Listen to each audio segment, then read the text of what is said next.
Christian Clot, bonjour. Alors, vous Bonjour. avez testé les endroits les plus extrêmes de la planète. Et pourquoi cela? Alors, je mène des études depuis maintenant une dizaine d'années sur la capacité humaine d'adaptation aux conditions nouvelles et changeantes. Je fais ça entre autres parce que je suis explorateur depuis maintenant pas mal de temps et j'ai observé sur le terrain, que ce soit en expédition ou sur des terrains d'opération, des changements des personnes qui vivent ces climats très difficiles, des changements cognitifs, des changements de personnalité, des changements de manière de fonctionner très profonds. Et donc j'ai décidé de me servir de ces milieux extrêmes comme des accélérateurs de situations dans lesquels on se plonge pendant quelques semaines pour voir finalement comment se modifie, comment évolue le cerveau humain quand il est confronté à des changements profonds. Mhm. Alors justement, vous avez déclaré que nous allons vivre d'énormes changements. Je suppose que vous faites référence au changement climatique, notamment. Oui, alors je fais référence à une petite période unique de l'histoire de l'humain et de la planète en général, puisqu'on va vivre trois changements structurels concomitants. Le premier étant alors le changement climatique, mais pas seulement climatique, hein, le changement environnemental, puisqu'il faut ajouter la pollution plastique, les pollutions des sols, qui sont extrêmement dérangeantes par rapport à notre humanité et aux vivants en général. Deuxième grand changement, je crois que c'est typiquement le sujet de AI Paris, c'est le changement technologique, l'arrivée de nouvelles Mhm. ressources technologiques qui va modifier profondément notre manière de fonctionner en tant qu'humain. Puis un troisième changement qu'il ne faut pas négliger, c'est un changement sociétal, avec une augmentation de la population énorme, hein, puisqu'on est passé de 1,5 milliard il y a 100 ans à plus de 9 milliards dans quelques années, et puisqu'on a des changements, on le voit, hein, politiques, systémiques très Mhm. profonds. Et ces trois changements sont concomitants. Ils vont donc nous imposer, en tant qu'espèce humaine, de nous redéfinir par rapport à notre futur. Alors justement, quels sont les parallèles qu'on peut tirer entre ces changements climatiques et les changements technologiques, et notamment l'intelligence artificielle? Déjà, ces deux changements qui vont structurellement totalement modifier nos manières de fonctionner. Que ce soit le changement climatique ou le changement technologique, je crois qu'on va devoir transformer tout simplement ce que nous étions pendant des millénaires dans notre fonctionnement, à savoir un fonctionnement relativement pérenne, relativement lent. On pouvait déterminer quelque part ce qu'on sera dans 10 ans ou dans 20 ans, ce qui n'est plus possible aujourd'hui. Je crois que plus personne ne peut dire ce que nous serons et ce que nous ferons dans 10 ans. Mhm. Donc ces deux changements-là, qui sont très importants, vont nous imposer une redéfinition profonde de ce que nous sommes en tant qu'espèce et puis en tant qu'individu. Deux Mhm. parallèles intéressants avec le changement climatique et le changement environnemental en général, c'est qu'on a une accélération très profonde aujourd'hui de ce changement. On considère que l'accélération est telle que peut-être que dans 10 ans, on n'aura plus certains glaciers et qu'on aura modifié fondamentalement les climats de certains milieux. On a d'autres territoires qui ne sont plus cultivables tellement ils sont saturés de plastique. Et je crois que la Mhm. technologie est en train de faire la même chose. On voit l'évolution extrêmement rapide des nouvelles technologies. Alors ça ne veut pas dire que c'est mauvais, ça veut simplement dire qu'il faut les considérer à l'aune de ce qu'elles sont, savoir ce qu'elles vont pouvoir devenir pour nous, et puis se préparer tout simplement, s'adapter à ces nouvelles conditions de vie. Alors, vous avez déclaré également que l'homme est un animal collaboratif. Est-ce que vous pourriez développer et surtout en quoi cette caractéristique nous aidera-t-elle à surmonter ces énormes changements que vous avez décrits? Oui, alors je crois que l'homme est fondamentalement un animal collaboratif, coopératif, à savoir que seul un humain, il peut rien faire. Vous mettez un humain tout seul au milieu d'un désert, vous mettez un humain tout seul au milieu d'une ville, vous mettez un humain tout seul face à des nouvelles situations, il est très faible en réalité. Dès le moment où on le met en groupe, il est capable de produire des solutions étonnantes, pour plusieurs raisons. D'abord parce qu'on a été développé pour ça.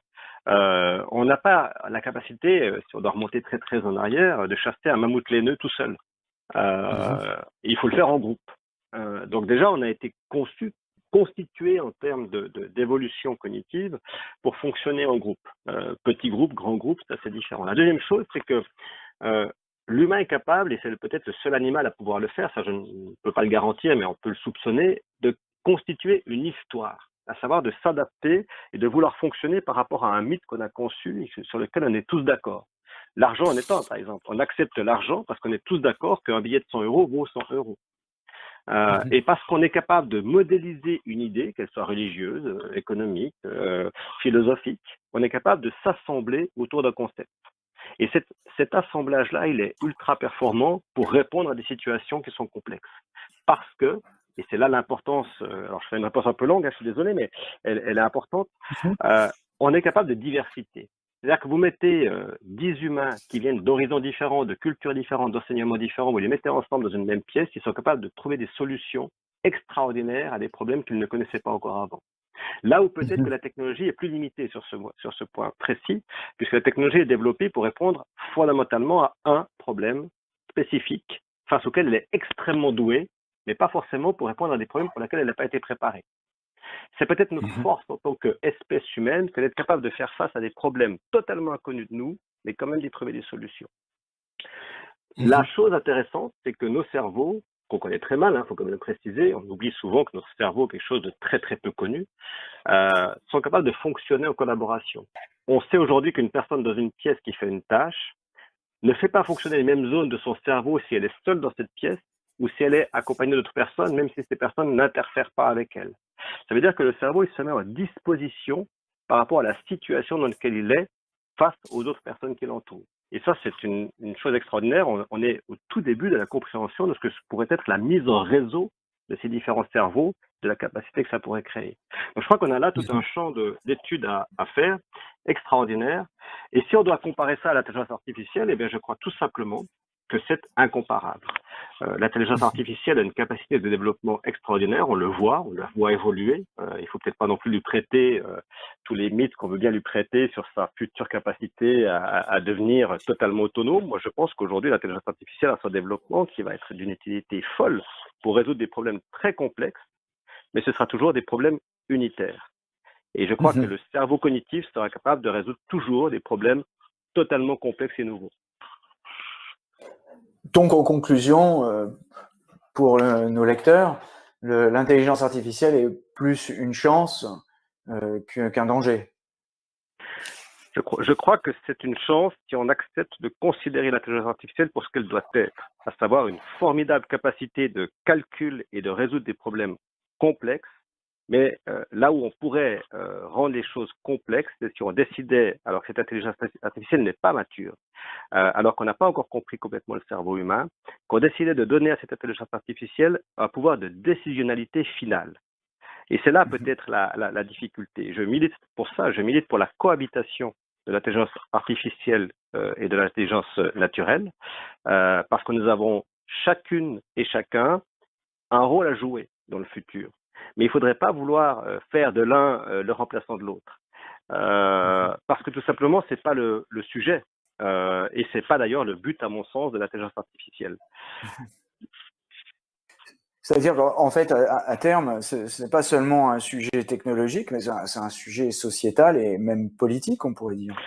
Vous savez, je suis assez surpris de voir que on considère l'intelligence artificielle sous un angle technologique.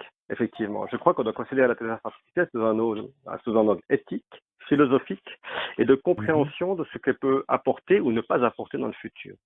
Il y a, à mon Mhm. avis, une erreur majeure que l'on fait avec la haute technologie aujourd'hui, c'est qu'elle est créée par des personnes qui n'ont reçu aucun cours de compréhension éthique et philosophique.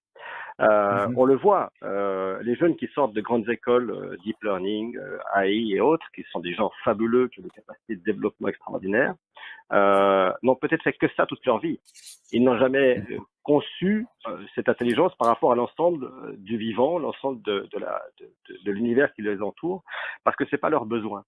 Mais un jour, cette intelligence artificielle ou ce nouvel système technologique est confronté à l'ensemble naturel qui l'entoure. Et c'est là qu'on rentre dans les difficultés. C'est d'ailleurs pour ça qu'on voit que certaines intelligences artificielles ont les mêmes biais que les humains, à savoir elles peuvent être racistes, elles peuvent être Mhm. homogendrées, elles peuvent être...